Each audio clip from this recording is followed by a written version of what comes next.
Hello, my friends. This is Brett Pattison coming at you live from the financial capital of the West, that is Salt Lake City, Utah. This is Iron Gate Global Advisors Market Minute. The purpose of this Market Minute is to get make everybody aware of what occurred in the month of November and preview December. Preview what may happen in December. We call it this month's version, 'Tis the Season to Be Jolly, fa la la la la la la la. But I will not start singing right now. In fact, let's just jump to the quick agenda that we have for today and today's Market Minute. We will close the books really on November, discuss what happened, what we thought was going to happen, where we were right, where we were wrong. We will talk about December expectations, which is really based on historical the history, right? And we'll talk a little bit more about what that means, and we will address the notion of whether or not Santa Claus is coming to town. But when we talk about November, there's a picture in front of you that you can see there. It's of a plane going higher. That's exactly what happened in November. We moved higher. We had a very volatile October, as we talked about on the last webcast that we did, Market Minute that we did. And we rebounded from that, and historically November is a decent month, and it actually lived up to expectations, exceeded expectations for us. So how did it exceed expectations, and how did it take off? Well, let's look at the raw numbers from the global markets. As you know, we are a global market firm. You can see there that the U.S., which is noted by the S&P 500, it was up 2.69% in the month of November. The developed non-U.S., which would be your Europe, your developed Asian countries, also Australia, was up a little bit of 0.93%, and the emerging markets was actually down, and we'll address why. But, in summary, we maintain our overweight position in the U.S. We maintain our underweight position in the developed non-U.S., and we maintain an equal weight position in the emerging markets. And I want to give you a visual as to what this looks like, knowing that the U.S.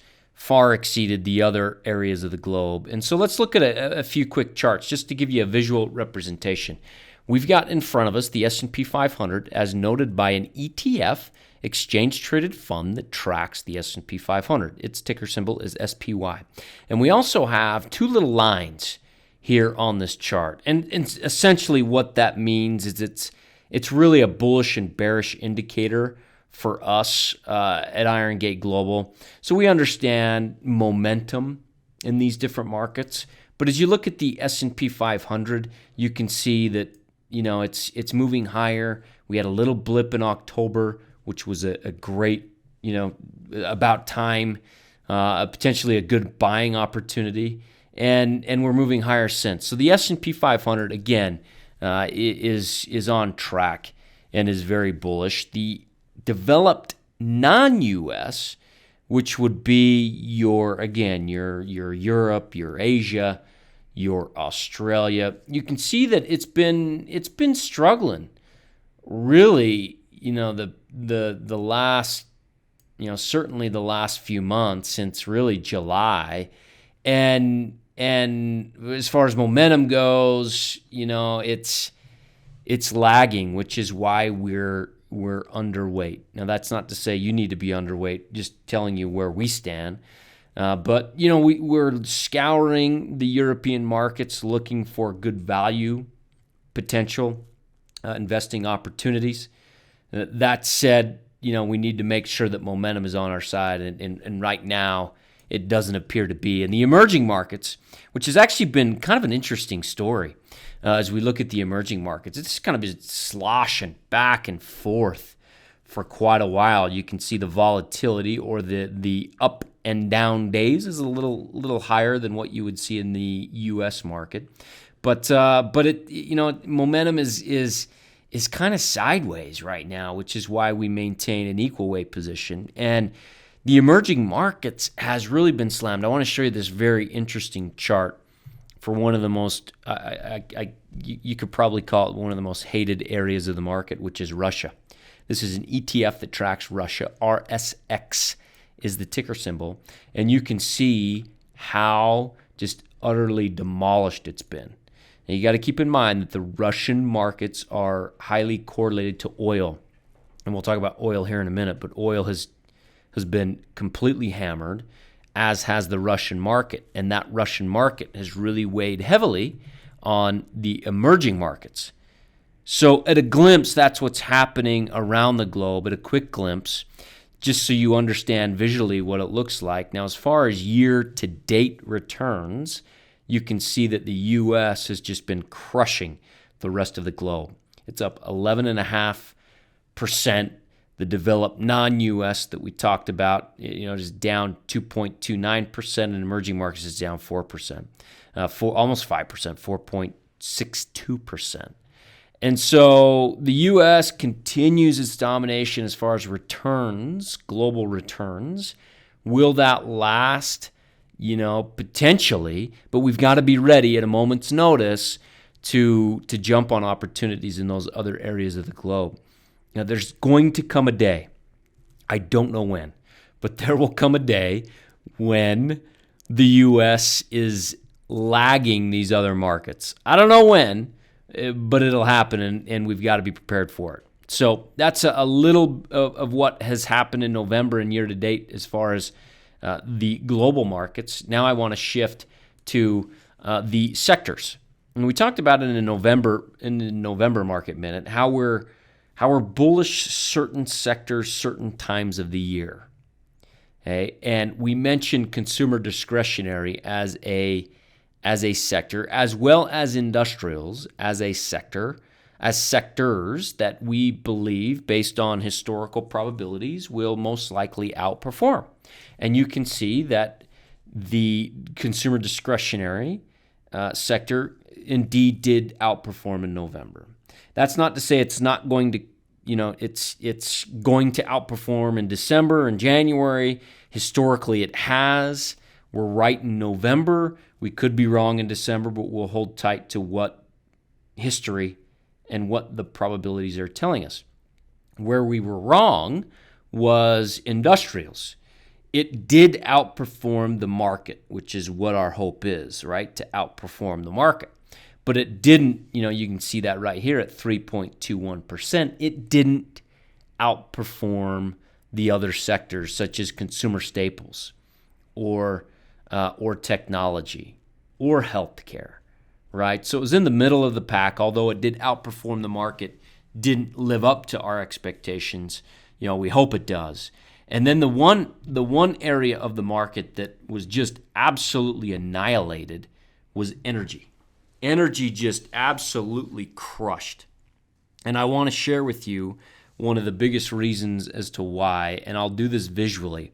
I'm going to type in a ticker symbol that will represent the price of crude oil. Okay, and crude oil, you can see right here. I'm looking at a 5-year weekly chart. I'm going to even zoom in a little bit more to 9 months. You can see what's happened to oil. It's been, back in June, it was trading about $100 a barrel and has just completely fallen through the floor since.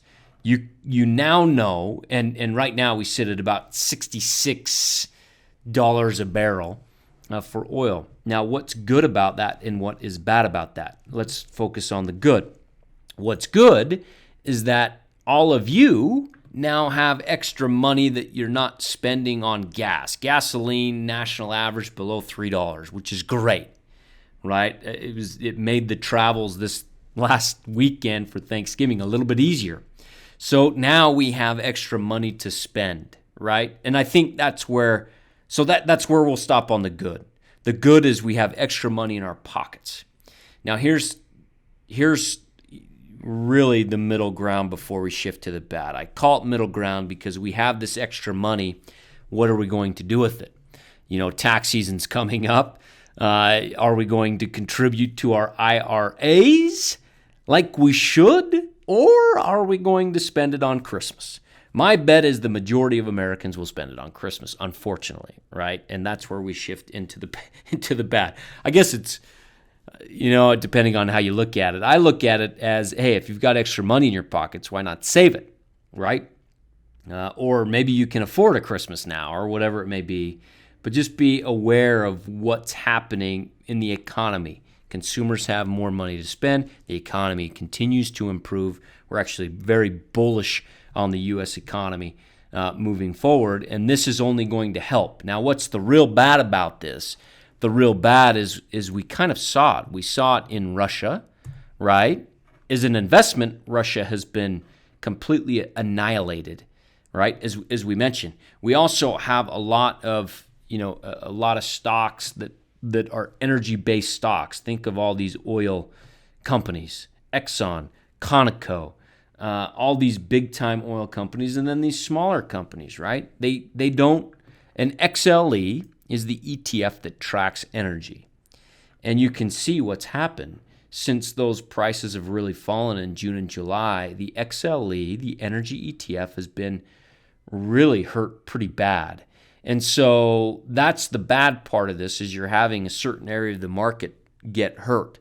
Now, hopefully, everyone has certain protections on or is underweight energy, on their positions or whatever it may be.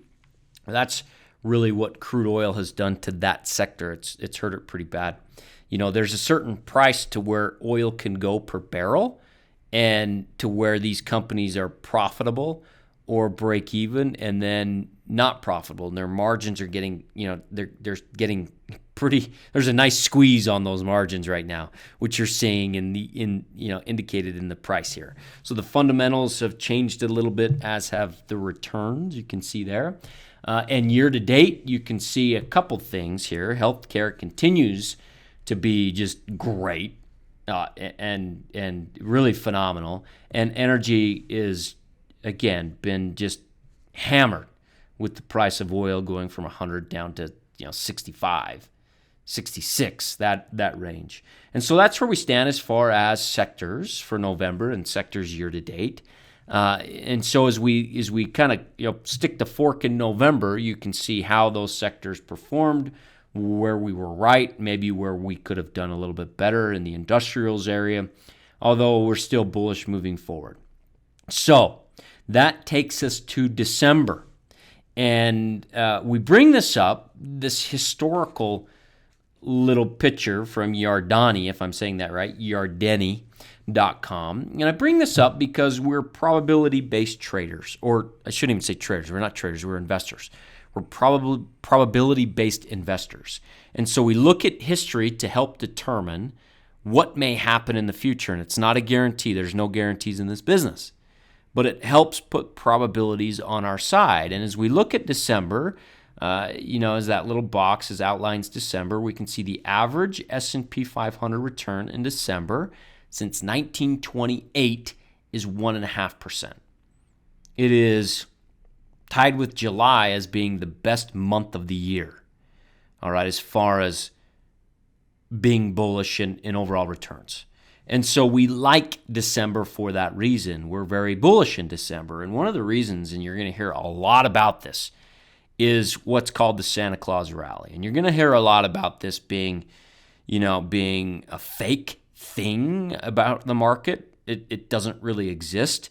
But from our perspective, the Santa Claus Rally certainly does exist, as noted by just looking at historical facts and figures. Okay? And so what is it? Let's take a look at what it is. The Santa Claus Rally is the last 5 days of December and the first 5 days of January. So that's the time frame. The last 5 days is December, the first 5 days of January. And really it's since 1969, that 10-day rally in and of itself has averaged 1.6%. So it's a very bullish 10 days, right? Where Santa Claus finishes his work on Christmas and then goes to the market, so to speak. And so why does this occur? Well, it occurs in large part because in December, a lot of fund managers, a lot of advisors start selling losing positions. They'll get rid of those losing positions for tax purposes. if I can lock in a loss in December and write that off on taxes, I'm going to do it, especially if I can limit my capital gains in so many ways. And I don't profess to be a tax expert. Certainly we have relationships with tax experts if you need one, but that's in large part. You'll see kind of a dip in December historically as that selling occurs, and then heck, if those stocks are trading at a good price, people come and gobble them up, and so that's what you'll see prior to that last 5 days, and even into the first 5 days of January as people start buying. Okay, the probability of a positive gain based on historical numbers is 76%, which is pretty darn strong. So you have a probability of 76%. It's not a certainty. There's no certainties, but it's a high probability that the market will, that it will squeak out a positive gain in December. So we have no reason to think otherwise, although we could be wrong because there's a 34% probability it won't. And if it does not, then we'll look at that and determine why, and it may affect decisions in January, February, March moving forward. All right, but we maintain definitely our bullish posture moving into December. And so with that, as we are bullish in December, as we're bullish in January, really, and throughout the spring, we'll continue to research and look for those stocks trading at a good value. We'll continue to overweight those areas of the market that we believe will outperform. We'll continue to underweight those areas of the market that we believe will underperform, and then equal weight when it's necessary as well. And so with that, from our family to yours, we wish you a very Merry Christmas. And if you have any questions on anything that was discussed on this Market Minute, feel free to pop me an email. I can be found at brett@igga.com. That's brett@igga.com. Signing off for this month. We will talk to you soon. Thanks, folks. This is a purely public broadcast and is not intended to be personalized financial advice for any individual's specific situation. Each individual's financial situation is unique, and the topics discussed on this broadcast should not be relied upon and or considered as personalized advice. Specific financial securities discussed are not intended to address any listener's particular financial situation and should not be considered recommendations. This is for educational purposes only. For more information, please contact Iron Gate Global Advisors at info@igga.com or by calling 888-591-0334.